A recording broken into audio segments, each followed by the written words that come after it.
Dizia o velho guerreiro, quem não comunica se trumbica. A comunicação é fundamental em qualquer situação, em qualquer trabalho, em qualquer que seja o seu ramo de atividade. E você sabe o que quer dizer comunicação? A palavra comunicação, se você procurar no dicionário, o que é que você vai encontrar? Ato de comunicar.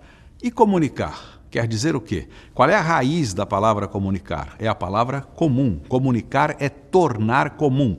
Tornar comum o quê? Aquilo que eu sei e quero que outras pessoas saibam. Quando eu comunico, essa coisa deixa de ser exclusividade minha e passa a ser comum para todos que formam aquele grupo. É por isso que eu preciso comunicar de maneira adequada, de tal modo que todos os que integram o grupo entendam aquilo que eu estou comunicando. Aí o que é que entra? Entra a linguagem adotada, o tipo de linguagem, a preocupação com o meu interlocutor e por aí vai.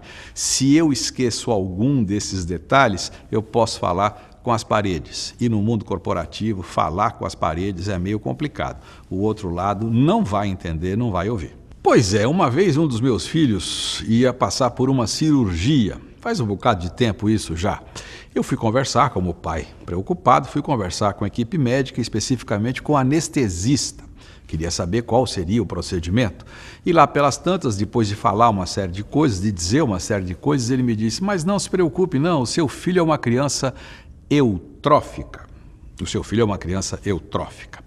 Eu não lembro o que foi que eu respondi, mas eu respondi alguma coisa que fez o cidadão entender que eu tinha entendido o que ele havia dito. A primeira coisa que ele me disse em seguida foi, você é colega? Ou seja, você é médico? E eu disse, não, sou professor de português, né? E conheço um pouco de grego e um pouco de latim. Mas ele mesmo, ao me perguntar, você é colega? Ele já se denunciou, ele já disse que usou uma linguagem inadequada, seu filho é uma criança eutrófica, isso é coisa que se diga para uma pessoa que não é do ramo da medicina. Por acaso eu sei que eu, em grego, eu de eufonia, quer dizer bom, eufonia, fone, voz, som, eufonia é som bom, voz boa, né? Trófos, em grego, é nutrição, desenvolvimento. Uma criança eutrófica é uma criança bem nutrida, bem desenvolvida, mas isso não é coisa que se diga a quem não é do ramo. Alguém pode ficar até desesperado, mas ele tem alguma chance de sobreviver, doutor, não é?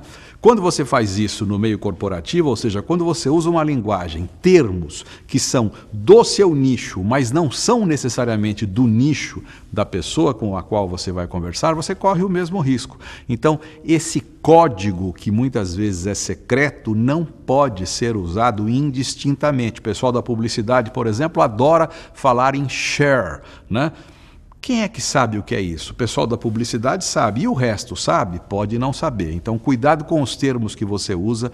Lembre-se sempre de que a preocupação não é você. Você não fala para você. Você fala para o outro. E se o outro não entende o que você fala, o que é que vai acontecer mesmo? Eu já disse qual é o significado mesmo de comunicar. Comunicar é tornar comum. E você, se você fizer essa coisa esquisita de ficar no gueto, na linguagem fechada, você não vai comunicar coisíssima nenhuma. O vocabulário tem que ser aberto, tem que ser adequado ao interlocutor.